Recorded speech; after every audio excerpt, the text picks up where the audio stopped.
This lecture has been made available to you courtesy of the American Numismatic Society. Thank you for joining us on this wonderful, sunnyish Saturday afternoon. Like I mentioned, to celebrate Victor David Brenner's 150th birthday, the sesquicentennial of his birth. We have been planning stuff for well over a year now, probably close to a year and a half. And then COVID happened, and we had grandiose plans of holding an in-person exhibition, as well as having a publication due by this time. But again, COVID happened, so the publication got postponed, though is still in the works, and the exhibition is now a digital exhibition.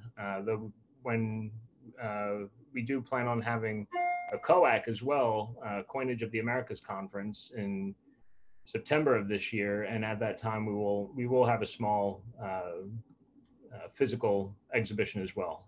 But for today, we are unveiling a very special digital exhibition that is based on what's known as the Hollow exhibition. It was, which I'll get to why it's named that and everything. But what's special about it is that it was the largest solo exhibition of Brenner's work during his lifetime, and it included 150 pieces, and that number coincides with the 150th anniversary of his birth. So it all fits together. So I'm going to share my screen. To this button, I will hit this button and then that one. Can everyone see that? Yeah. All right. So this is the Brenner 150 or the Brenner 150 website. Right now it only has the Hollow catalog on it, but we may add more. We have more space and everything else. But we're quite proud of what we've put together. So the Hollow exhibition is really the Hollow exhibition of bronzes, marbles, and medallions by Victor David Brenner is the full name of the exhibition.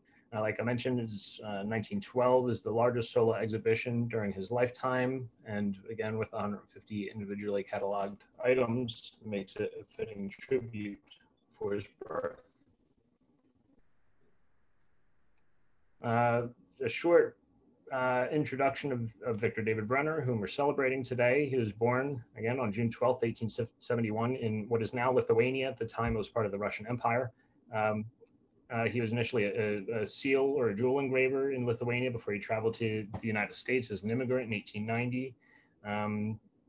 He went back and forth between the United States and Paris a few times in the late 1890s and in the aughts to study, most notably with Oscar Roti. And by the time he came back in 1906, he was already well regarded as one of the foremost sculptors on the United States art scene at the time, especially in the medallic arts. By the end of his career, he passed away in 1924, an untimely death of sickness. He had some sort of sickness, but by that time he had created well over 200 medallic arts, as well as three-dimensional sculptures. It's really probably close to 250 or more by what we're counting now, but we still have it at 200.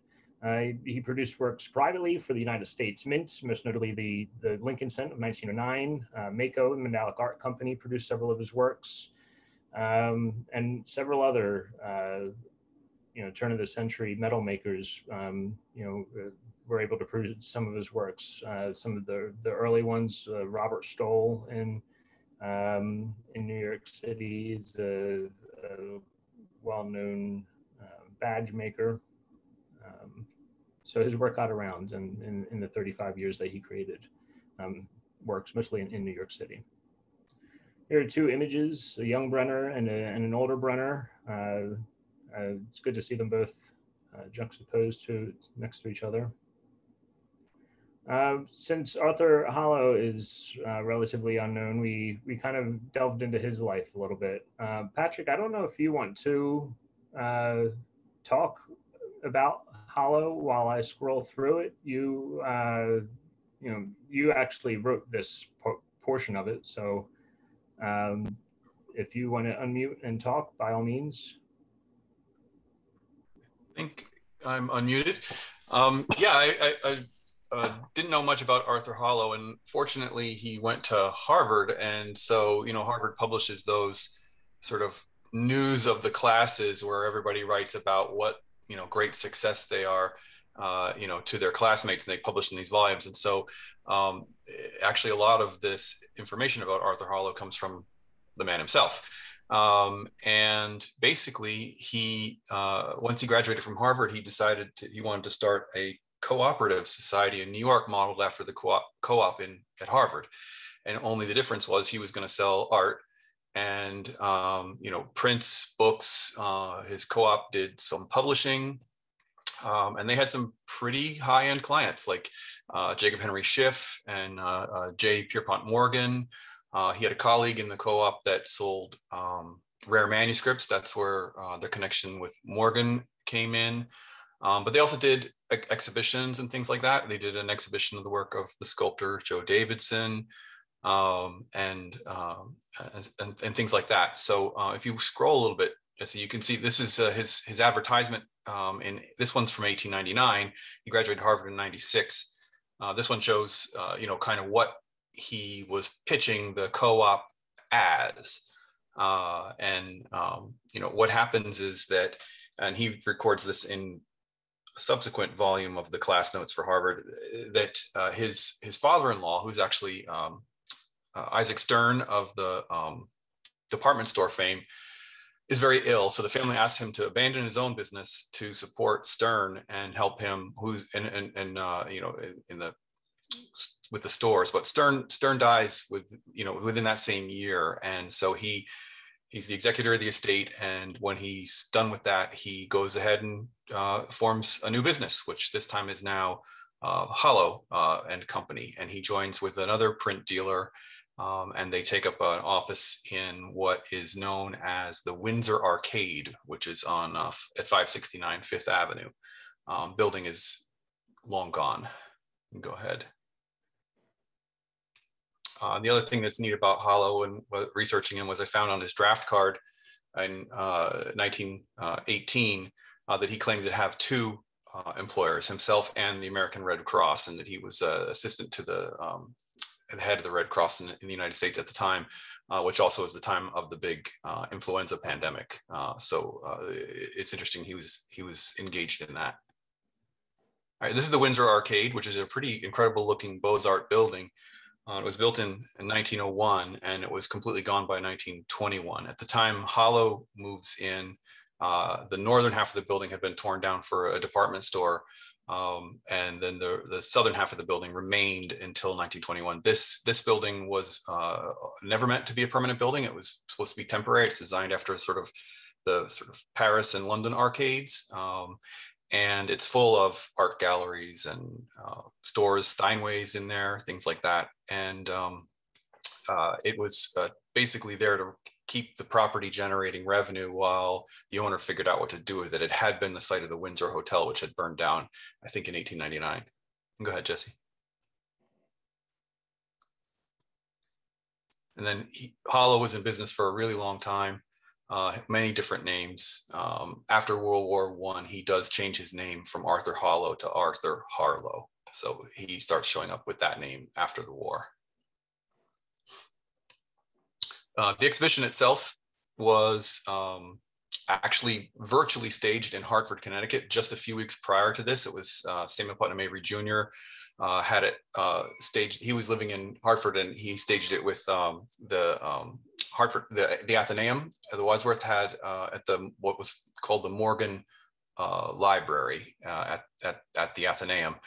So they did the exhibition there. And one of the things that's really useful about that, although I've never seen a catalog, is that it gets reviewed, and the reviewers do some pretty descriptive explanations of works that they're interested in. And so we have some descriptions from those reviews of some of the works that are not identified.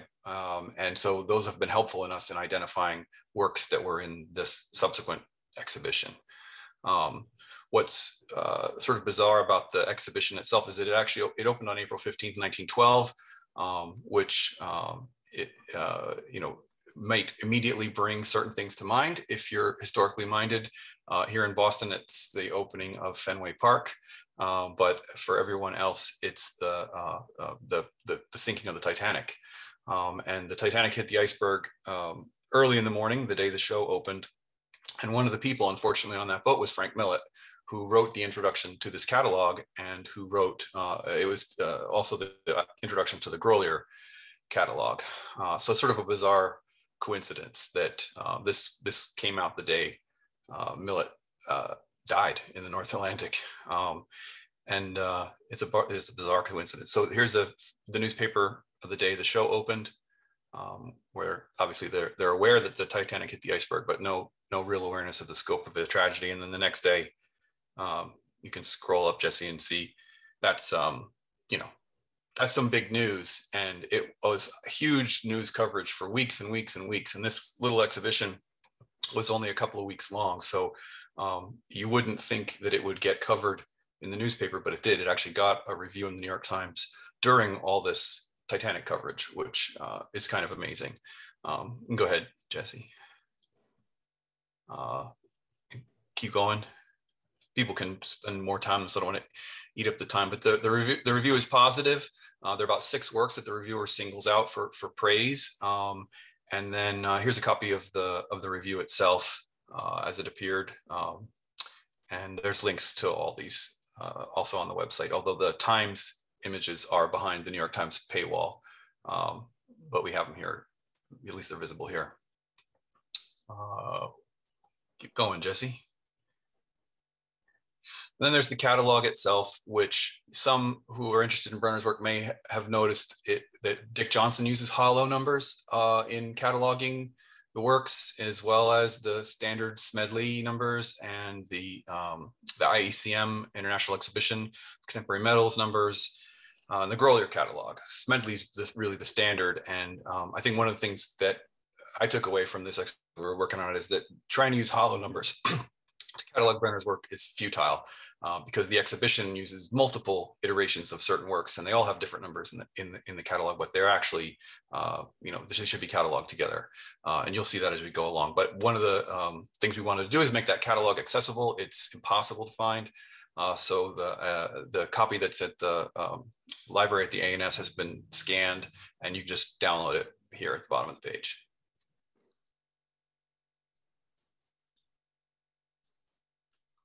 Might take a minute to load, but there it is. There, trust us. Yeah, it's going.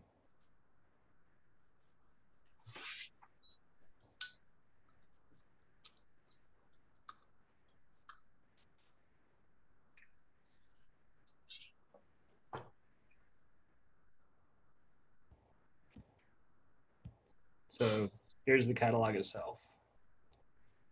Here is the foreword that Frank Millet had written originally for the Grolier exhibition in 1907, and it was recycled for this. And as Patrick had mentioned, he passed away on the Titanic the day that this exhibition had opened. Here's the catalog itself. And of course, I'm going through this really quickly because I'll show you the digital version that we created, but just to give you kind of a basis of what we had to work with. And again, this catalog is extremely rare. At the A&S, we have this copy that was kind of squirreled away in the pamphlets, and then in the Victor David Brenner papers itself, we only had the outer cover. So initially, we only thought that we only had the cover of the catalog until Scott was able to narrow in on a copy that was in a different location. There's footnotes for what we were just for the above. So from there, we have up here in the top right the hollow catalog. You can click that, and then here is a digital recreation of the catalog itself, including any little big M's, pre-Raphaelite M's that are there, and for Mr. Scroll on down, there's the whole introduction by Frank Millet. and the catalog itself. And as you can see, each listing is now a link. So you can click on it, and then the piece will show up. This is the Auto Bidwinder metal, and we have the listing again as it appears in the catalog, and then followed by a small entry that Patrick and Scott and then I wrote and kind of edited it together. Some things I would like to talk about is how, as Patrick mentioned, there are many pieces that appear several times throughout the catalog, and it makes it makes it difficult to use this catalog as a reference work, because that's not what it was. It wasn't a reference catalog. It's an exhibition catalog. So one of the most telling ones is Spencer Trask. If you click on that, you can see that there's the plaquette coming up. It's a very high resolution images, so that's why my internet connection isn't the best right now. But there's Spencer Trask, and as you can see, it's actually mentioned 4 times.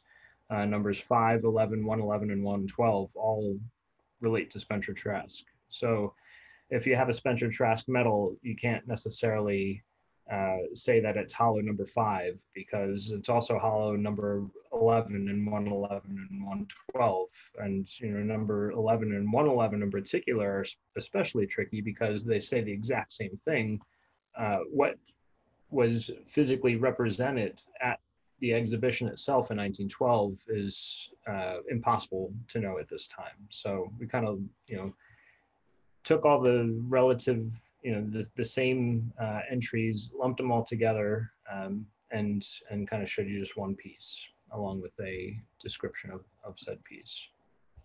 One thing that's really different here than the IECM catalog, just as an example to support what Jesse's saying, is Brenner doesn't give you what metal it is, what composition, how it's made, or any dimensions. So it is not meant to be a reference. Right. It's just to tell you what you're looking at. Yeah, and unlike coins, where if you have a $50, you know what, without being told what the size, the composition, and so on is. That's just a given. But in the medallic art world, that's not necessarily the case. Where there's one design, it could be in several different sizes, several different compositions, and made in several different processes too, whether it's cast or struck and so on, leading to a wide variety of different types that oftentimes are just called the one metal, and not necessarily differentiated between the different composition sizes or production methods. So it makes it sometimes difficult and frustrating, but at other times intriguing and enlightening, because you can come across something that you had no idea existed or should have existed, or why it's different, but they do. So it's kind of interesting. Kind of on the same the same vein as using similar or the same designs for different pieces, I'm going to show you the Roosevelt pieces. We have his the plaquette here that is going to slowly load. But here's President Theodore Roosevelt as he sat for Victor David Brenner. And then this design was used for multiple purposes. And we have, for pieces that the design are used multiple times, we kind of have references here to them. So that was the plaquette. And then that same design was used for a medallion. This photograph actually came from the 1910 IECM catalog. It's not even the catalog, it's more of a scrapbook that we have at the INS. And that's what this 20 is here for. It's from the IECM photograph. But then as you can see, the medallion is number 137. So we have that. And then we also have that design was also used for the Panama Canal service badge or metal badge. And this badge was given to people who literally dug out and worked on the Panama Canal as it was being constructed.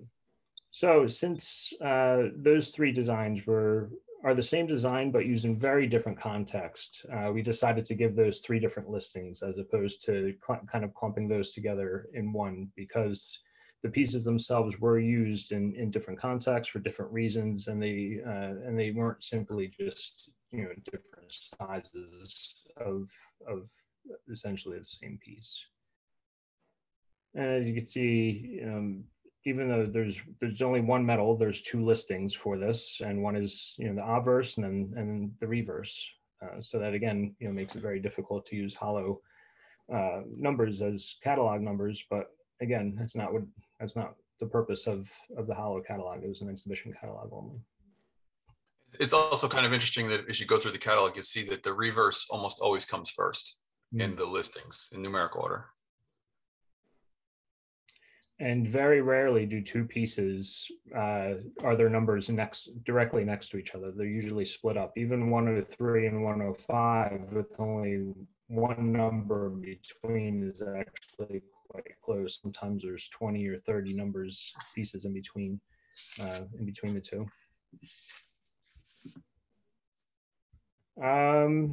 One piece that I want to highlight is number 42. It is belt buckle water lily, and this piece comes up in the 1910 IECM or IECM catalog, and then again in here.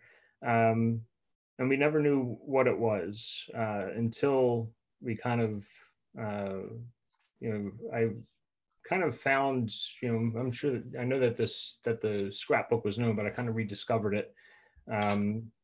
And found out that it does actually have a picture of the water lily belt buckle. And this design, you know, alluded to Johnson and Smedley, and no one had actually ever seen one. It had disappeared, you know, from kind of, you know, the catalog of Brenner's works, and it wasn't until I find this scrapbook of it that we kind of rediscovered the work. And the actual image of this is very, very tiny. From top to bottom, it's maybe a half an inch tall. And Alan, our photographer, did a great job at blowing it up and giving us all that detail. But this is a piece of Brenner's work that was lost for decades and then kind of, you know, rediscovered. And this is really the first time that anyone has you know, seen it, you know, publicly like this. So it's little things like that, you know, I think that Patrick and Scott and myself have kind of done justice to Brenner's work and kind of introducing some of his works. And Brenner himself was obviously proud of this piece, as he exhibited it at two of his largest exhibitions that he had. So, you know, he felt something about this piece. It was lost for whatever reason, and here it is again. And Patrick actually has a similar piece that he discovered. If you want to transition that, Patrick, I'd be more than happy to. Okay. I'll blow through that so we can give Scott a turn. How about number 62, Jesse? That's the marble stone.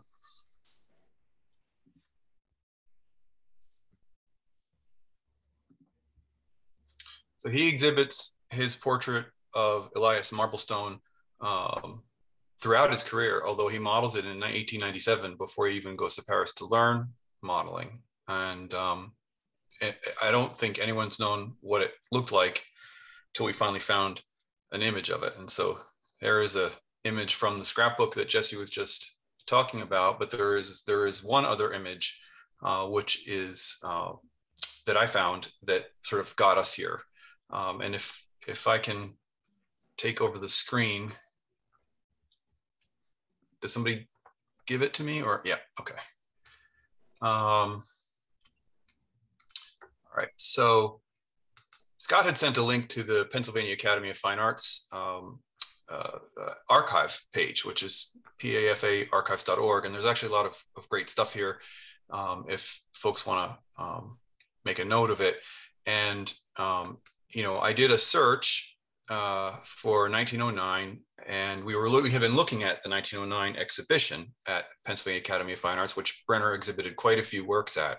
And if you scroll through the results, you end up coming to a whole bunch of images of the installation of the exhibition.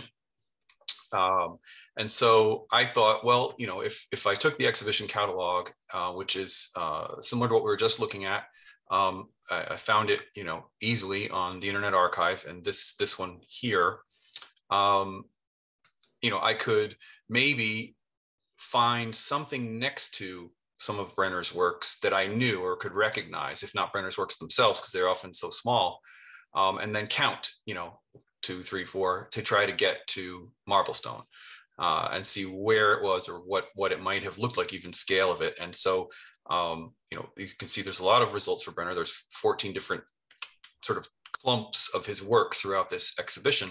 Again, this is the Pennsylvania Academy of Fine Arts archive page, and you know, the search results for 1909 will give you a list of all kinds of things, but there's all these views of the galleries of that exhibition as it was photographed at the time. So here's the Internet Archive and the search results, where the catalog is the second one there. And in the catalog, search for Brenner, and there's actually quite a few results. And I wanted Marblestone. So here is Marblestone. It's number 847. It's next to the Vespucci plaquette, which is shown obverse and reverse. So, you know I'm looking for 2 small rectangles. And then over here, the Historical Society of New York, that should be circular. But in between them is a work by Chester Beach that I did not know. And just a few back, there's a whole frame of medallions. So I'm looking for a frame of medallions, a bunch of other things that can kind of get me to that. And as I looked, it was this image that did that. So here's the frame of medallions. Here's the small things. Here's a circular object, something else, the work by Beach. This here is Marblestone. And there's the 2 small rectangles that are the plaquettes of the Vespucci. So I was very excited at first because it sort of gives us at least a hint of the scale of it and the shape of it.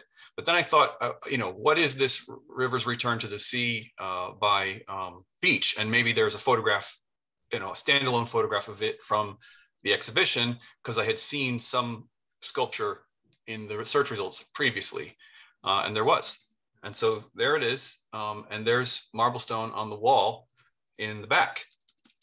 So you can see the numbers. It's 847. It's a palette-shaped piece with the man himself. And I think what happened with this piece is when Brenner showed it in the IECM, it says something like an easel-shaped portrait of the artist. And then if you look in the index, it says it's a self-portrait. So whoever the indexer was took portrait of the artist and presumed it was Brenner. And so for a while, there's been the story that there's this palette-shaped Brenner self-portrait out there, but this is actually Marblestone. And you know, how that happened in the sort of typesetting of the catalog or whatever, if it was meant to say portrait of the artist Marblestone, I don't know, but here he is. And so that was a fun discovery to make. Back to you, Scott. Okay, can we go back to the catalog so I can point out a few things? And there's Marblestone again. Also, this image in the IECM is also maybe 3/8 of an inch, and we had to blow it up. So that's why it's kind of blurry. That's why there's these scrapes are actually just little pin scrapes that are across the image, but blown up. They, it is what it is. But again, it is what it is. And Patrick did a great job at identifying that. Yeah. And I should probably point out at the same time that while we were looking at this, just to be sure that it wasn't a Brenner self-portrait, there is a business card of Brenner's from the same time period that has an embossed image of Brenner on it. So we blew that up, had them face in roughly the same direction, and then compared the photos, and it was clearly not Brenner. Mm. So we were on safe ground all around on this thing. Definitely. Anyway, so if we can get back to the online catalog, just, I guess, click backwards here. A few things wanted to point out. And first is just the wording that's used, perhaps. We tend to use words like medal and medallion and plaque interchangeably. But when you look, and one of the things you have to think about is what are the pieces that go with each listing here. And as it turns out, that whoever wrote this was very precise in using these terms, so that a medal would be a small round object, generally no more than about 4 inches. More than 4 to 5 inches, it becomes a medallion. A plaquette is always going to be non-round, virtually always rectangular. And a plaque is going to be a larger version, more than about 7 to 9 inches is the top. So the Kleber Lincoln is very often referred to as a plaquette, but anything larger is always a plaque until you get to a very large size, not seen here, but in other areas, and those get referred to as tablets. So that helped a little bit in figuring out a few things that we've got. Back to the, just an aside, to the water lilies. We get to that over here, and this will lead to something else in a moment.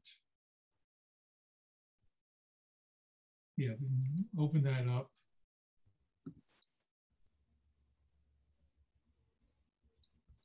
Okay, there we go. Looking at this, the question is, why is that water lilies? So this required looking at a bunch of other pieces of sculpture from the time period, because what we normally think in terms of names isn't always what was used then. In this case, it's these few flowers here that really give this the name. And that's something that's done a lot.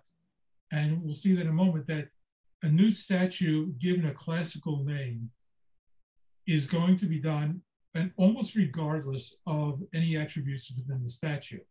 And so a nude woman with a little flower off to the side by another artist might be seen as water lily as well. So we see this here. And then we have to look at some of the other pieces we have and try to figure out what are they. Now, one of my favorites has to do with identifying two metals we knew virtually nothing about. Jesse, can you get this back to Madame Renault? What number is she? Good question. She's fairly early on, I believe. Let's see.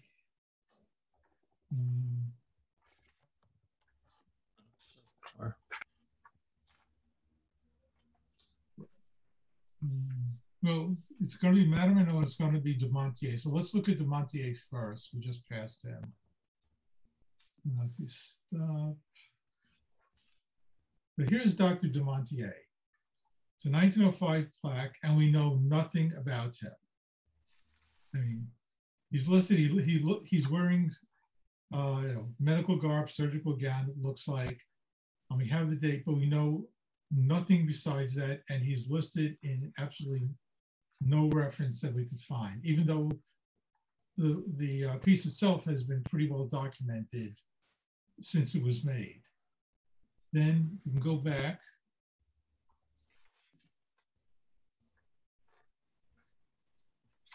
Okay, let's see. No, I can't get this to move.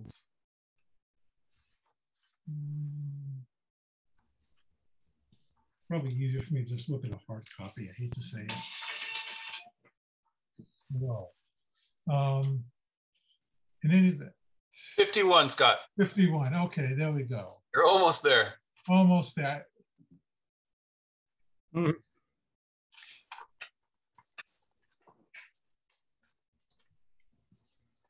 Madame Renault, this is always listed as Madame Ernest Renault, and that's it. We know nothing else. Nobody has ever found a thing. There are a few references online that I think have just been underused over the years. And one of them is the Archives of the Legion of Honor. And they have very good records of who got various honors in the Legion over the years, which rank, why they got it. And there's almost always some biographical information. So I went and started looking around a little bit. And Ernest Renault shows up. He was, besides being a poet, he was also a police commissioner. He wrote a book about his time there. But there is some information about his marriage. So we now know that at least that his wife, that we've listed over here, is Emily Renault. Maiden name is Dresch. That's all we know. We know when and where they got married, but no other information about her. But the interesting piece that comes up is her father was also a police commissioner, and he was fairly well known in France because he is the person credited with having arrested the anarchist Ravachol. There are a fair number of newspaper accounts about that. He was an anarchist who blew up a couple of restaurants. He was charged with murdering 3 people, although he only admitted to one of them, and then he said it was sort of that guy's fault. But he eventually died by publicly being guillotined. But it just gives a little background on this. For Dr. Dumontier, we still aren't certain because we can't find a photograph. And unfortunately, the Legion records do not show that.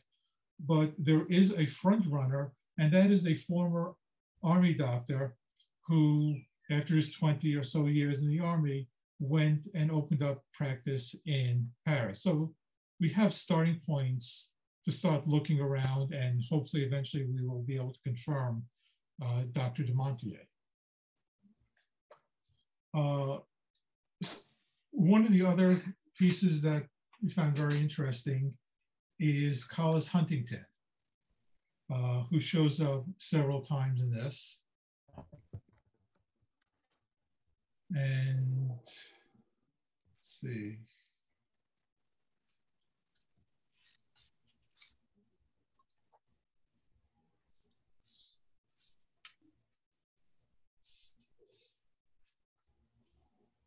There we go. There are actually 2 plaques of Collis Huntington that Brenner made over the years. And one of them, which is not the one shown here, just for so everybody's aware, is this similar portrait, but he's wearing what looks like a skull cap, and the type that artists used to wear when they are dealing with plastering, keep their head clean. And that is the portrait that is often confused and was thought to be Solomon Schechter. And in fact, it's not, because we have a 1903 reference by name showing the piece that it really was Collis Huntington, and we found the photograph to match it and so on.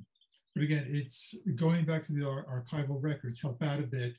And the photograph that was used for this was also used by Pratt in 1911 for another portrait plaque of Huntington.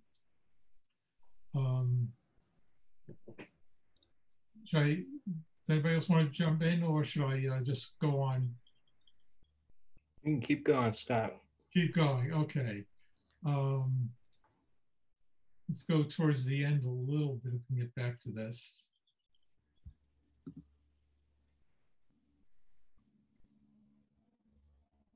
Okay. Loveladen was spending a fair amount of time with this sculpture, which is very poorly documented in many ways. Now, fortunately, a number of these pieces, and I don't think we really mentioned, were in the Julie archives, which are photographs that can be seen in, through the Smithsonian website. but a few of these have caused us problems. Creation is one of them, and there are several. We don't have, again, absolute identifications, but probabilities. And that's this one here. Now we do have a bit of a description on this, where it describes it as having, a strong man and figure. So that could easily be this over here.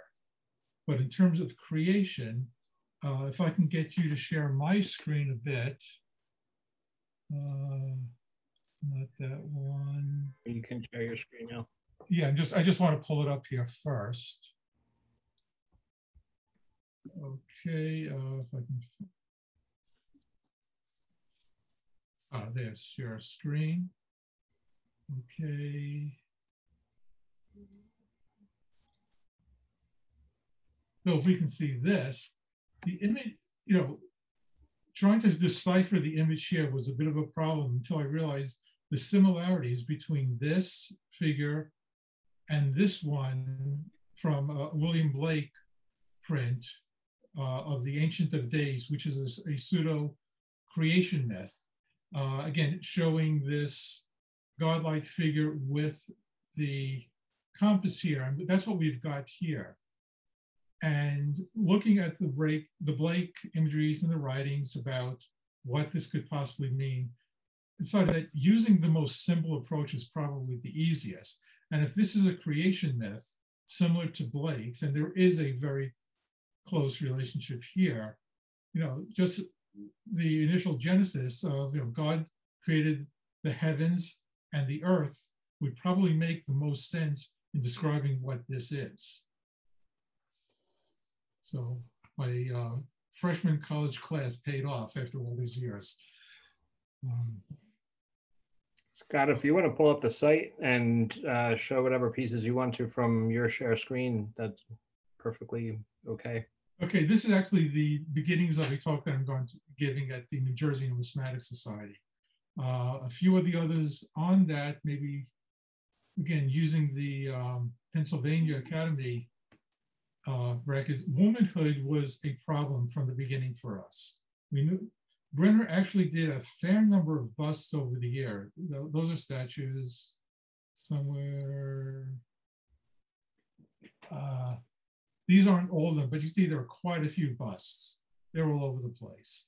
He was much more of a sculptor than we tend to think.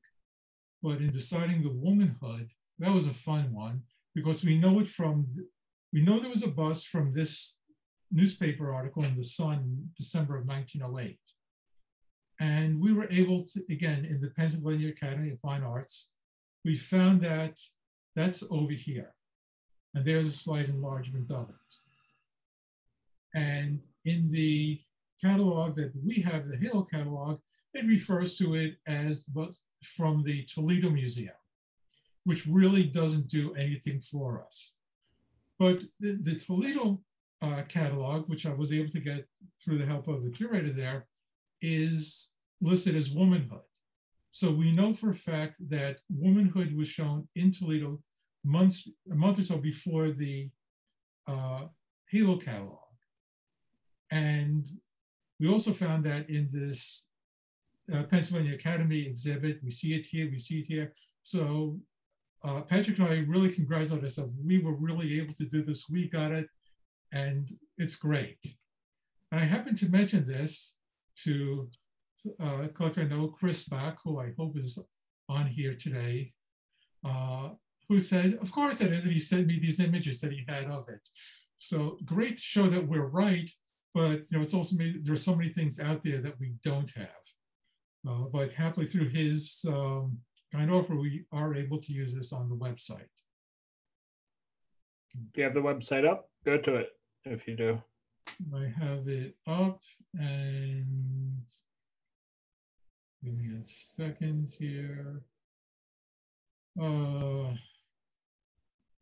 here.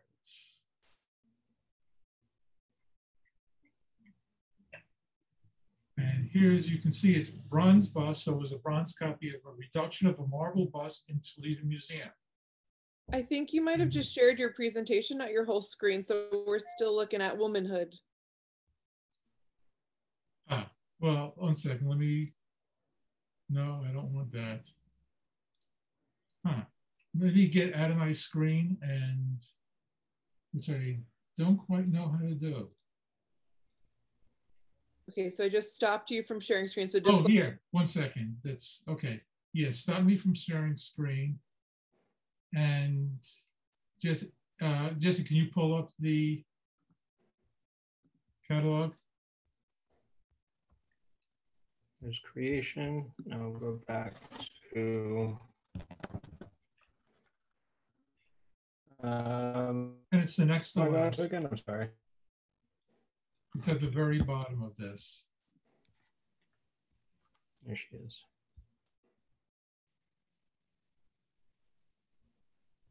So roundabout, that's how we were able to show this is what was in the Toledo Museum, and got some very good photos.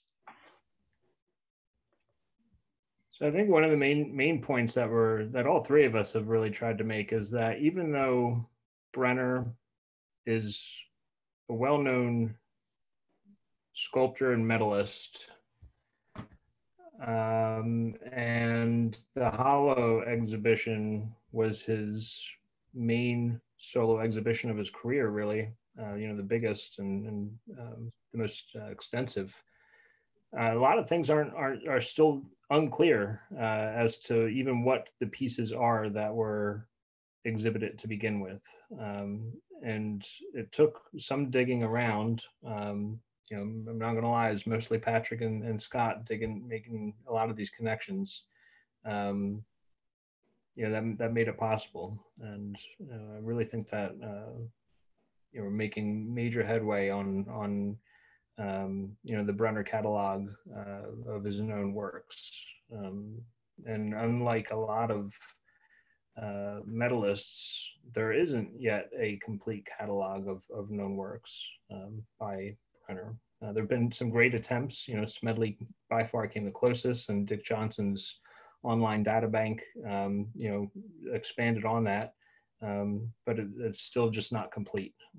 Most of them just focus on the medallic work and not his other works, even though they're clearly related and part of a continuum of him as an artist. But certain sections of his life have been taken or ignored, or part of his works, his later works in particular. So I think that's one thing that really comes out of this catalog is, kind of a reintroduction of some major important works by Brenner, and easily accessible too. I'm really just pleased on pretty much every single piece has an image attached to it. The only one that doesn't is this one here.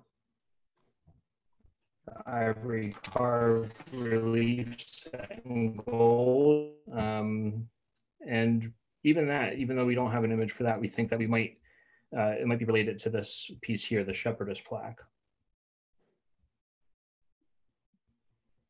which is another work of his that's beautiful and relatively unknown. And do you want to explain to them how you made the connection between shepherdess and the ivory relief? Okay, Patrick, do you want to do that? I think you got a little more on that than I did.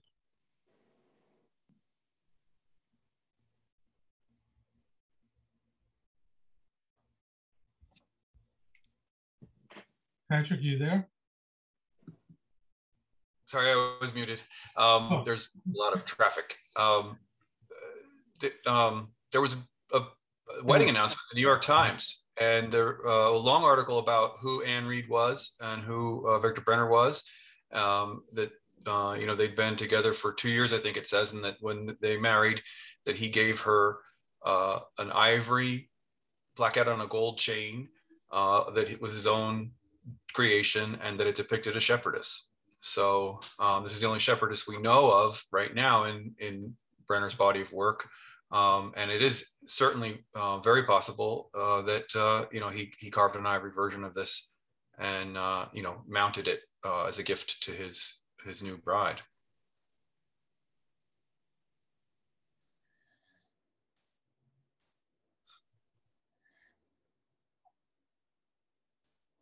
Okay. Again, just to support again the archival, there's a lot of text-based archival research that is giving us clues about what things might look like, because we don't have photographs and we don't necessarily have extant objects in the trays that at the ANS that call out that they were shown or that they are one of these things. It's 8-2. Does anybody have any questions? Yeah, are there any questions or anything that any pieces in particular that you want to show or be shown? Was Arthur related to Julius and Siegfried Hallo, who operated a Berlin numismatic and banking business in the late 19th century? That was from the beginning of this discussion, but anybody know? I don't know. That's a great question. Worth exploring. This is Jai. This is Jai. If I can just go back to the connection between Brenner and Charpentier. Yes. I was very interested to see the plaquette in the form of an artist's palette with the portrait of his friend Marblestone. It reminded me that there is a bronze plaquette in the form of an artist's palette by Charpentier, which is not included in the Orsay catalog of the exhibit. Well, I think that's by a different Charpentier, by Felix Charpentier. With 3 Charpentier sculptors working at the same time. Okay, then I stand Alexandre Charpentier. There was Maurice Charpentier, who made his name Charpentier Mio to avoid confusion. He's the one who does a lot of dancers. He was very involved with the Ballet Russe and Isidore Duncan and so on. And then there was Felix Charpentier, who did a little bit more sentimental work. And I think that's what you're referring to. All right, so I stand corrected about which Charpentier it was, but it's still an interesting connection between Brenner and the French work that was going on in that era. Mm. Yeah.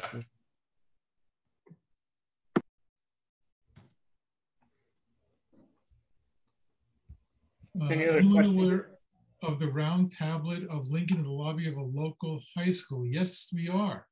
Actually, I'm not sure if is that round.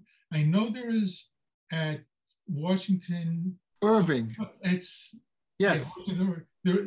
Washington Irving. They have 2 plaques by Brenner, the Irving plaque and the Lincoln plaque. Yes, I believe there's an Irving plaque in marble. Or right. Another stone, right, on the wall. I'm not sure the composition, but I know there are 2 of them in the school, and it's one of those things that I need to check, but COVID has sort of gotten in the way for the last year and a half.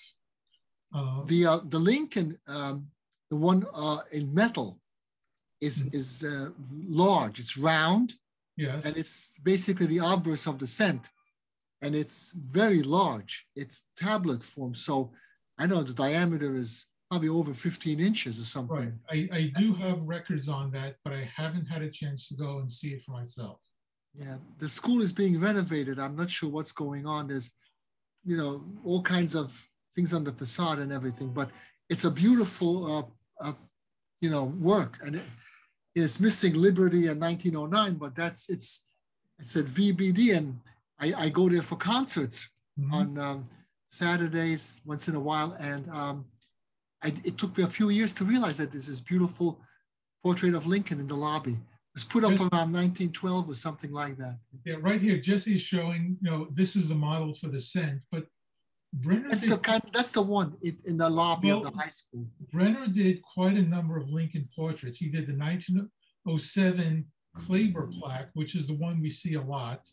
There is the 1909 medal with the eagle on the cliff on the reverse.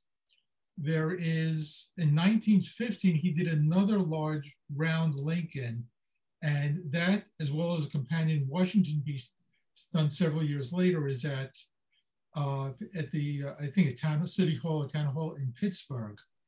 But when, in 1909, when he did the medal that's shown over here, that image of Lincoln was also incorporated into a lot of other things, especially plaques that had the Gettysburg Address. So those will show up as very large tablets, also as smaller desk-size plaquettes. He was known, there was a whole cult of Lincoln of the period, and because of the portrait on the end, Brenner was very closely identified with that. Thank you. The 1915 large relief that Scott just mentioned, we at the ANS have the plaster model for that, and that model, that plaster model is actually going to grace the cover of our upcoming ANS magazine. So each of you will see a very beautiful photograph of that in your mail very soon.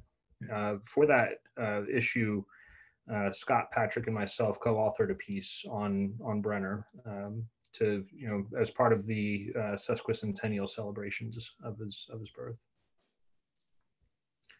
Are there any other questions or any other pieces that you want to see? There are a lot of very rare and under essentially unknown pieces here by a lot of people. So if there's anything that you want to see, of course you can, now that the catalog itself exists, but and is this one thing I really live? enjoy these. I'm sorry? Is the website live? Is it public that we can go and look at it now? Yeah, I believe so. And where do we find it? It is published, and we meant to actually send out a link. Now, this link may or may not be the link forever. It may get incorporated into the numismatics.org domain. But it is more than searchable now. Jesse, I answered a question in the chat. I don't know if everyone had a chance to see yet, but there was a question about Brenner's relationship to Binswanger and Hamilton and Jenna, and I just want to make sure that the person asking got their answer, and that is, I think that the connection is actually James Loeb, who married Tony Hamilton and who was a patient of Binswanger, and he also commissioned quite a few of works from Brenner, including the portrait bust of Eliot Norton, who was his professor at Harvard. And he gave all of the MFA images that are on this website. There are 8 of them, are from the same gift. That James Loeb gave them to the MFA in 1904, and that really was a pretty substantial number of pieces for at that time for a major museum to have. Here are 2 images that came from that one piece. Essentially anything with the black border around it are MFA images. You saw Madame Renault when Scott was talking about her. There's and there's a bunch more. Almost all of them done in Paris. Actually, all of them done in Paris, except for Binswanger was done, I think, when he visited Jenna. One thing I would like to point out is that this image that you see in the background was taken by our very own Miss Emma Pratt, who is our host today. And this image was actually used in for a facing page image for an article I wrote on Brenner. I think it was the 2020.1 issue of the ANS magazine. So thank you again. Your lovely photography has been repurposed once again. Looks great. I couldn't agree more. Thank you. I know. Get that at numismatics.org soon. Yes. Are there any other questions or pieces that want to be toggle that. Yes, I have a thought Did you go for on? For the image Yes, Howard. that he used for Lincoln. What were the sources of that image that he made his sculpture from? Were there illustrations or catalogs or?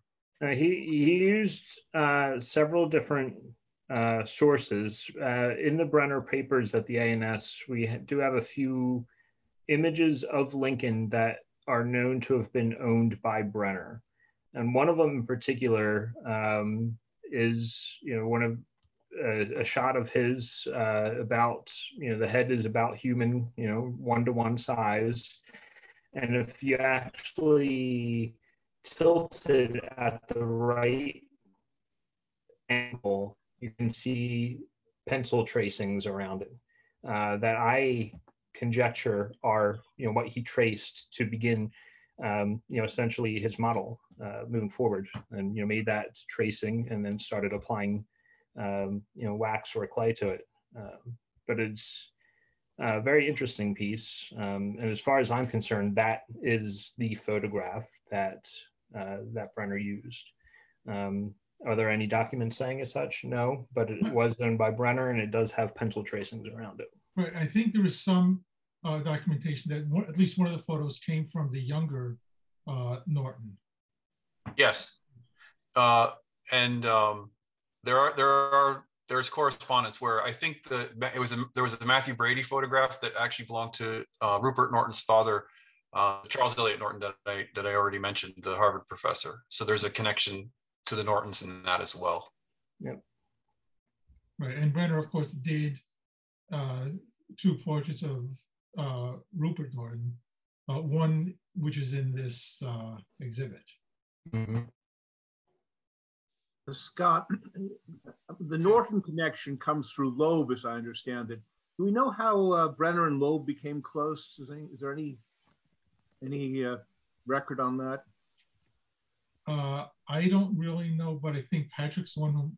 Patrick, do you have? I'm speculating that it's the Garrison medal, and how that first comes to be. That's the earliest connection to Loeb that I can find so far, and basically Garrison was a classmate of Loeb's in Charles Eliot Norton's class, along with Bernard Berenson. It was a class of 1888 at Harvard, and Garrison dies pretty young, and they so they create the medal, which Harvard I believe still awards in one form or another, not necessarily as a medal, but it's a poetry award given in honor of their deceased classmate. And so this is 1904. The portrait of James Loeb's father, Solomon Loeb, I think dates to 1904. This is the year that he gives 8 pieces of Brenner's work to the Museum of Fine Arts. It's and that's the connection that brings me to my interest in exactly how do the Loebs and the Nortons sort of really tie into Brenner's career, and it's something I'm trying to get to the bottom of right now, either for a talk or for the catalog next year. There's that the guy from San Diego, wrote a bit about the correspondence that was sold by one of the Norton descendants. So I think there's a lot of Norton Brenner stuff. I just assume that Loeb probably met, the relationship was probably formed in Europe rather than the US, I would think. I'm not sure. Mrs. Hamilton initially came, well, she was German by birth. She went to the Midwest with her first husband, who was a doctor. She was the nurse. She then, after his death, moved to New York and became Loeb's nurse. Now, Brenner was very liberal. He was a socialist, always claimed to be. And he had some of the people who gave him commissions were also in that same circle. So I'm not, where the initial introduction came from is hard to say, but I mean, there was a circle with William Rhinelander Stewart that led to Lucas and Avery. So a lot of these people all knew each other. And Brenner also had his connection with the A&S. The more people are in the A&S than you think. For example, he did a bust of Isaac Drummond, who was a member of the A&S and had an interest in metals. He was on the metals committee at one point. And James Loeb was a member of the A&S. Yes, so it's almost incestuous to some extent, just how interrelated a lot of these people were. But in 1904, I think that's right before Loeb decamps to Europe forever, and that's, I think he's still living in Shrewsbury, New Jersey. You know, a couple of years up to that point. So his ability to have gotten to meet Brenner is very, very possible. Yeah, and of course, Loeb's, I'm sorry, knew the Warburgs. Warburg was involved in the Schurz medal. Yep. So, you know, again, close relationships. And even if they didn't know each other, if one said, I'd like something done, who did that one for you? Introductions, I'm sure, are made. In fact, the Schurz medal is even cataloged as a souvenir by his friends. Right, and Felix Warburg actually distributed these after Schurz's death.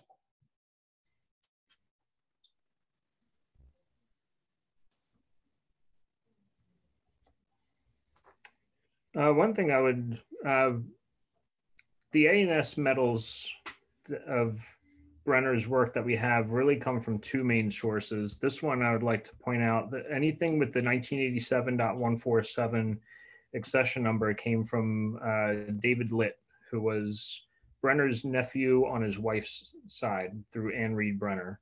And he ended up with many Brenner possessions. I think it was over 700 objects he donated to the A&S in 1987.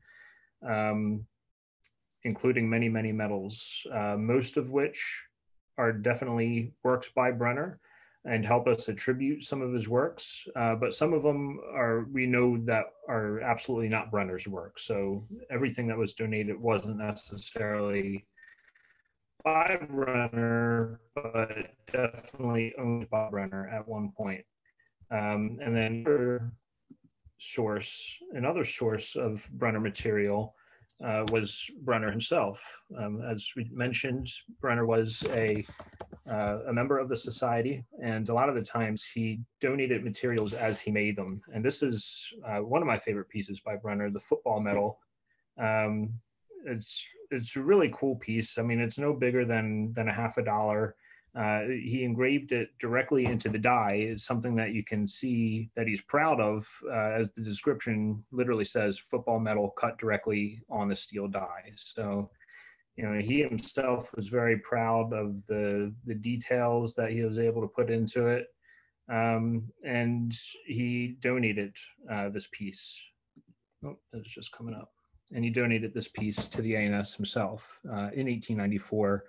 Which is the same year that he became a member of the society. So not only is it a really cool piece as far as the subject and the artistry, but the fact that he himself donated it at quite a young age too. I mean, he was only 22 years old, but understood the society as an important contributor to the long-term collection of the medallic arts, and was more than happy to donate pieces as he made them.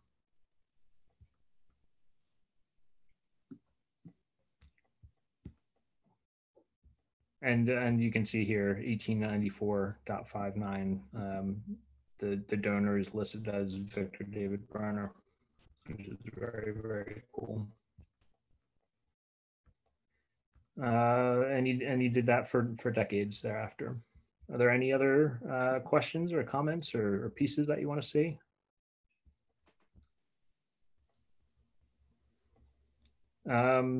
Patrick, did you want to talk about the Stewarts at all, or? If people have time, yeah, happy to. She's another one that has been, I think, not correctly identified because of the way her name is spelled on the plaquette. Let me see. So, couple clues here. well, one is the name Anita, and the other is that's actually a pelican feeding its young up in the upper left corner. It's one of the Stuart coats of arms, but it's the Scottish clan Stuart, not the British one. And it's probable that maybe Brenner spells her name Stuart with a U-A-R-T on this plaquette because they're in France, so it's French spelling, or perhaps it just fit better on the ribbon. But this is Anita Stewart with a W, and he correctly identifies her he spells it correctly in this catalog, and in fact he spells it correctly in subsequent catalogs as well. And in fact, she is the daughter of William Rhinelander Stewart, who had quite a life. I'm going to share my screen real quick again. Okay, let's see.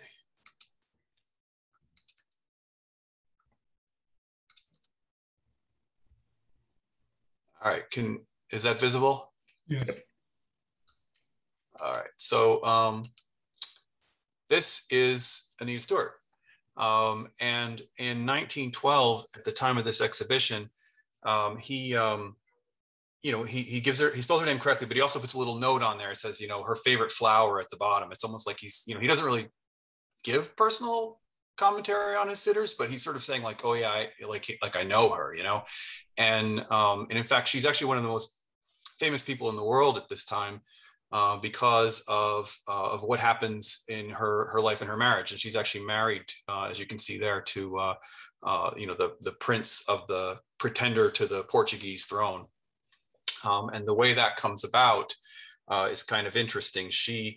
In 1899, when the portrait is done by Brenner, her mother and herself and her brother are actually traveling through Europe.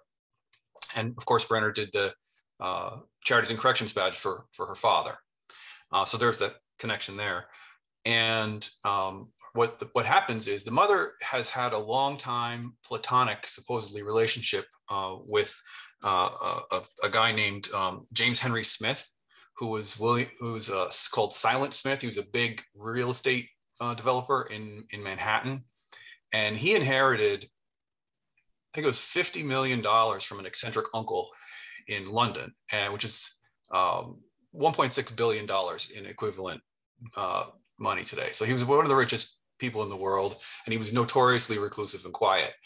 But it was well known that he had a relationship with Mrs. Stewart of some kind. And when, in fact, Mrs. Stewart takes her children and they move to South Dakota in 1905, and it's which they had these sort of resorts in South Dakota. They were called like divorce resorts, because they had the most lax divorce laws in the country. They literally built these communities for women a lot of them from wealthy families in the East, bring their families there, do the minimum residency, which is something like 90 days, and then file for divorce in South Dakota, which gave them a lot more control over what happened with the money and stuff like that. It's in fact what Mrs. Stewart does, and she marries Smith. And Smith has known Anita her whole life, I guess, and he's very fond of her. So they even take her, not the son, but they take her on their honeymoon when they go to travel around the world. And he does that thing that outrageously wealthy second husbands often have the grace to do, and he dies on the honeymoon, leaving her basically one of the richest people in the world. And that sort of endowment for Anita makes her, at her age at the time, a single woman. Basically she's preyed upon by almost anybody with debts, including the royal family of Portugal. But she marries him, and then they're married until he dies in 1923. During World War I, just prior to that, she comes back to the U.S. With the kids and has to reapply for her citizenship because she renounced it to become a princess. And then, she eventually marries again, a gentleman in New York. She ends up ultimately, they have I think it's called Malbone, a mansion in Newport. And when she dies at age 91 in 1977, she's the director of the Redwood Library in Newport. So she has quite a life.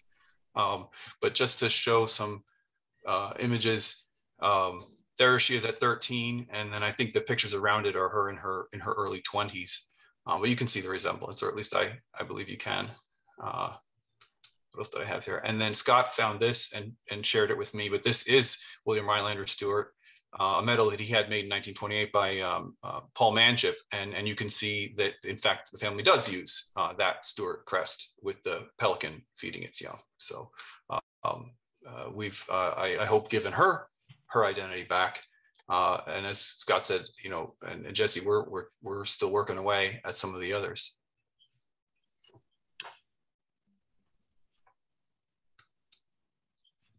Thank you, Patrick. So yeah, again, a well-known artist with many, many works, and you know, a large amount that are not necessarily well-known and have or were well-known at the time and well exhibited, but for whatever reason were lost. And you know, we're trying to put back the pieces. Not only the three of us, Scott, Patrick, and myself, but I know that other people are working on Brenner stuff, and you know, hopefully, you know, this sesquicentennial year, and you know, this website can start bringing all of us together and try to really nail out everything and give Brenner the legacy that he deserves. To be honest with you, we have a plug for the conference, for the COAC. Plug for the conference.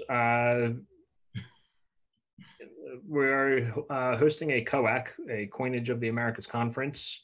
This will be the first COAC in about a dozen years. For those who don't know what COACs are, they're conferences that revolve around anything America related. We've you know, started in the mid 80s, and they, you know, anything from silver dollars to tokens to Canadian money to medals and everything in between.